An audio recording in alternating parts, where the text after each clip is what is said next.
भाइयों जय हिंद, नमस्ते।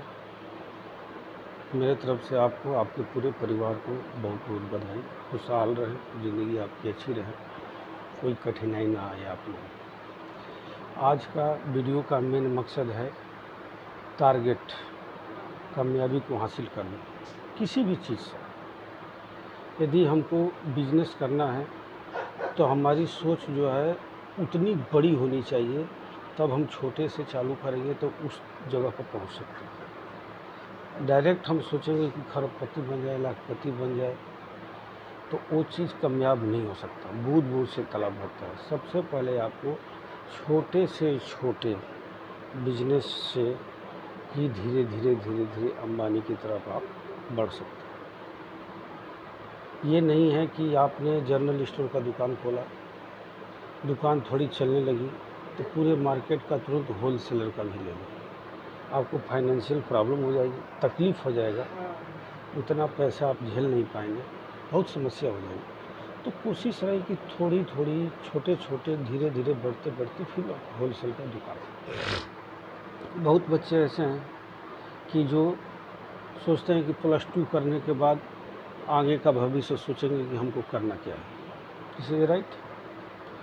लेकिन उसी में जो एक्टिव लड़के हैं, जब +2 में बच्चे पढ़ते हैं तभी नीट, जेईई मेंस, आईआईटी और एक चीज़ और है, जेईई मेंस, आईआईटी, नीट, इनके और ये एनडीए, चारों के साथ में ही पेपर निकलते हैं, जिनका मई से जून के महीने में एग्ज़ाम होता है।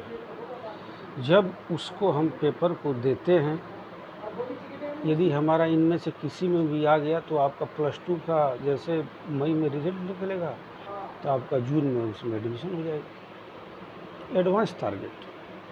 तो बहुत बच्चे ऐसे हैं कि जो पढ़ाई करते करते जैसे 10th क्लास में जाते हैं तो कोई ना कोई इंस्टीट्यूट को ज्वाइन कर लेते हैं। इंस्टीट्यूट को ज्वाइन करने से क्या है कि वही इंस्टीट्यूट 10th के बाद 11th भी कराती है, 12th भी कराती है, और उनको टारगेट और मकसद की कोचिंग कराती है और उनको टारगेट दिलवाती है।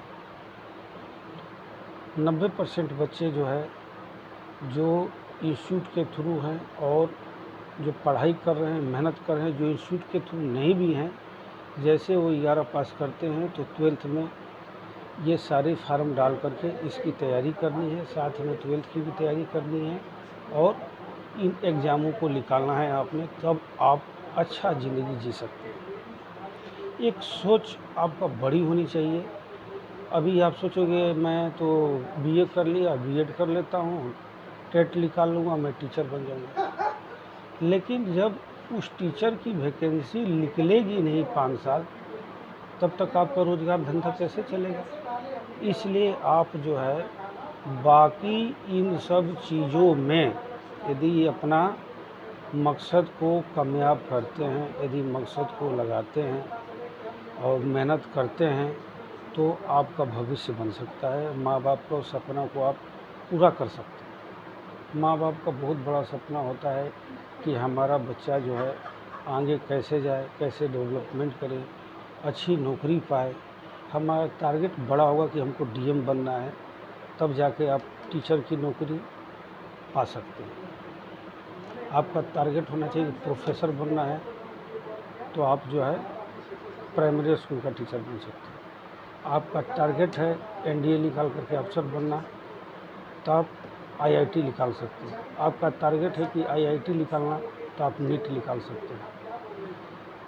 किसी न किसी टारगेट को जब तक आप लेके चलेंगे नहीं स्टार्टिंग से ही, इसलिए छोटे बच्चे होते हैं तभी से उनको माइंड में डाला जाता है आप बड़ा होकर क्या बनोगे, बड़ा होकर क्या बनोगे। ये टारगेट अचीव करना ही बच्चों का सबसे बड़ा कर्तव्य होता है। बच्चों को यही ज्ञान आप लोगों ने देना है, यही चीज़ सिखलाई देनी है कि बेटा तुम्हारा टारगेट क्या है, तुम्हारा मकसद क्या है।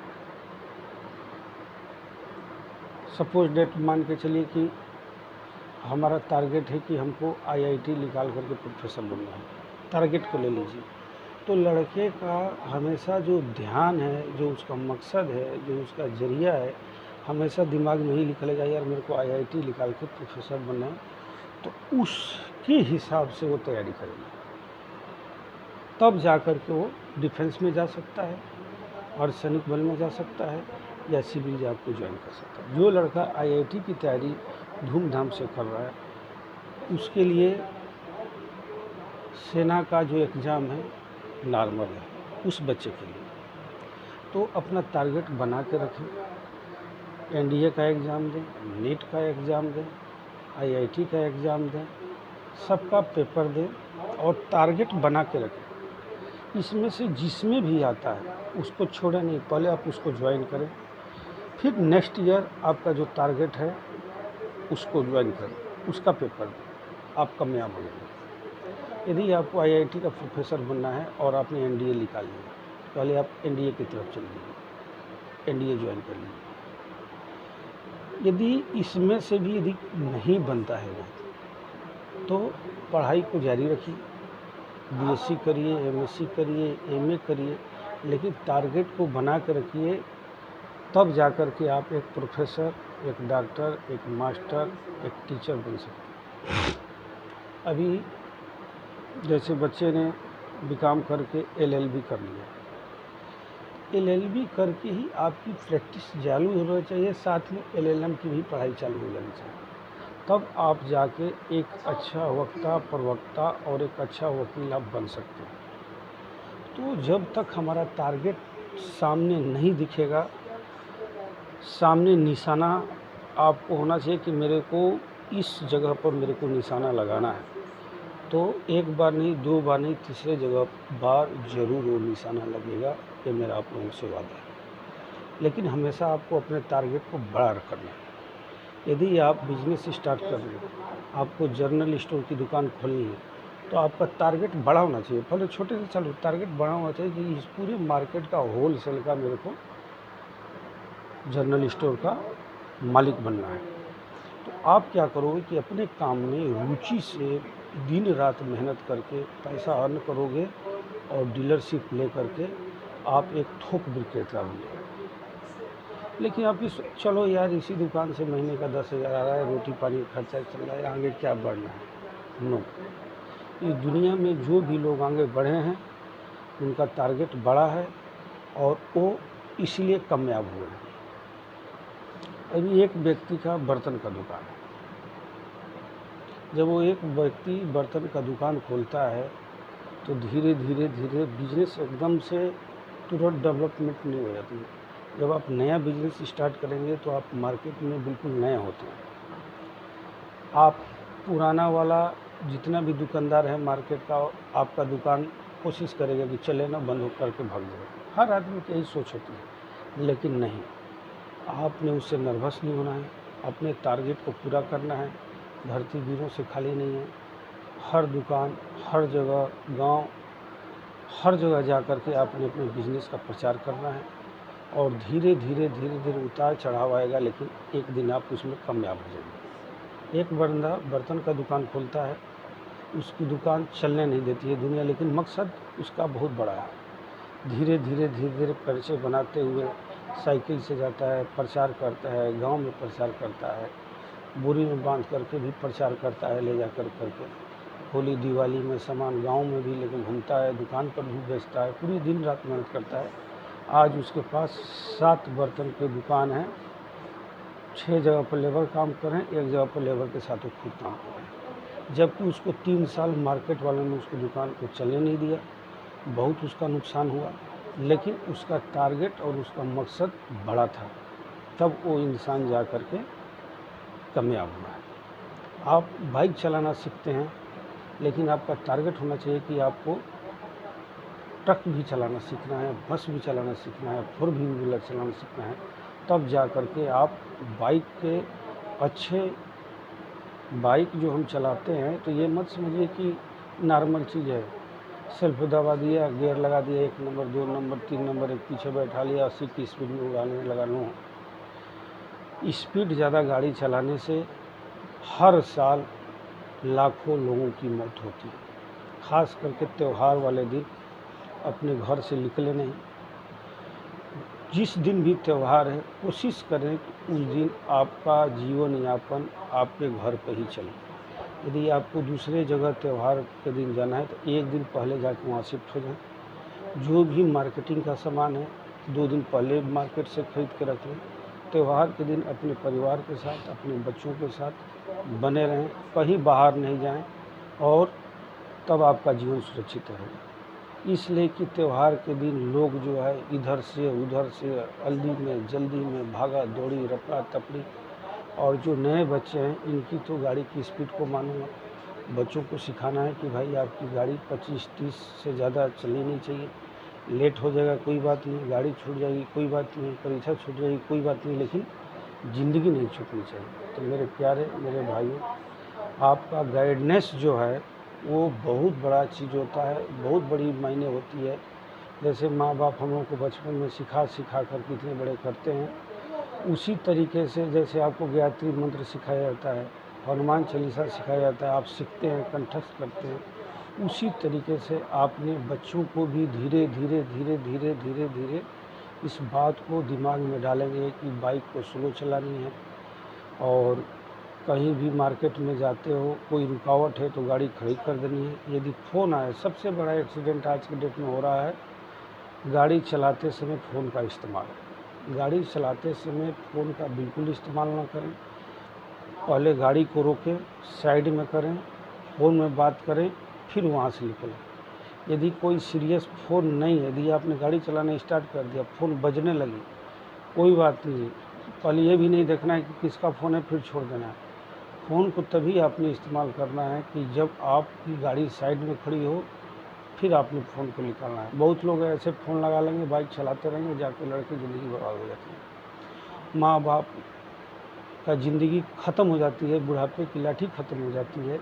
इसलिए मेरे प्यारे भाइयों, मैं हाथ जोड़ के रिक्वेस्ट कर रहा हूँ कि ड्राइविंग एक कला है और कला का अच्छा प्रदर्शन करें। और गाड़ी की जो स्पीड यदि हमेशा स्लो रहेगी, हेलमेट पहने रहेंगे, सीट बेल्ट लगाए रहेंगे, बाइक पर दोनों जो लोग हैं हेलमेट अच्छा सा पहनना है, प्लास्टिक का हेलमेट नहीं ले लेना है 100-150 का। यदि अच्छा क्वालिटी का हेलमेट आपके पास रहेगा, गाड़ी की स्पीड कम रहेगी, तो आपकी ज़िंदगी कभी जा नहीं सकती है। यदि आप कहीं टक्कर भी हो गया तो आपको कुछ नहीं होगा, आप बिल्कुल सेफ़ होंगे। लेकिन गाड़ी का स्पीड यदि आपका हवा में होगा तो उस माँ बाप का क्या होगा जो आपको बचपन से पाल करके, उसका मकसद होता है कि मेरा बच्चा बड़ा होगा तो कमा धमा करके हमारे बुढ़ापे का सहारा बनेगा, लाठी बनेगा। जब आपके साथ घटना हो जाती है तो वो जीते जी मर जाते हैं। इसलिए मेरे प्यारे भाइयों, हाथ जोड़ के निवेदन है, माँ बाप, भाई बहन, जो भी रिश्तेदार यदि आपको सिखलाई देता है, यदि आपको सिखाता है, तो वो आपके लिए सिखाता है, आपको मकसद के लिए सिखाता है कि आप आगे बढ़ो और छोटी छोटी गलतियों से बचो। मैंने देखा एक लड़का हैंडल छोड़ करके बाइक चला रहा है, स्टाइल मार रहा है।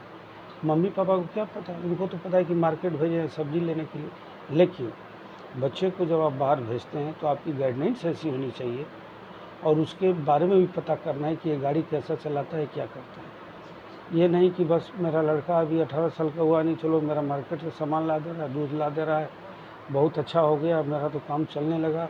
लेकिन जब उसकी ज़िंदगी बर्बाद होगी उस दिन आपको कष्ट होगा। पहले तो आप 18 साल का नियम दिया गया है, लेकिन मैं बोलता हूँ कि 21 साल से पहले बच्चों को गाड़ी देना, न गाड़ी के बारे में बताएं, न गाड़ी खरीदें। उनको साइकिल दें, साइकिल से पढ़ाई करेगा, नज़दीक स्कूल है पैदल जाकर पढ़ाई करेगा, ज़िंदगी सुख में रहेगी। सबसे पहले यदि गाड़ी चलाता है तो दिशा निर्देश, राइट से जाना है कि लेफ़्ट से जाना है, भीड़ में कैसे जाना है, स्पीड क्या होनी चाहिए, ये सब चीज़ आप माँ बाप का कर्तव्य है, भाई का कर्तव्य है, बड़ी बहन का कर्तव्य है कि उस बच्चे को गाइड करना, डेली समझाना। एक बच्चा था, स्कूल जाता था बिना नहाए, उसको बहुत मैं गाइड करता रहा, मेरा रिलेटिव का बहुत गाइड करता रहा कि पेपर में या स्कूल जाते समय आप डेली नहा के जाइए।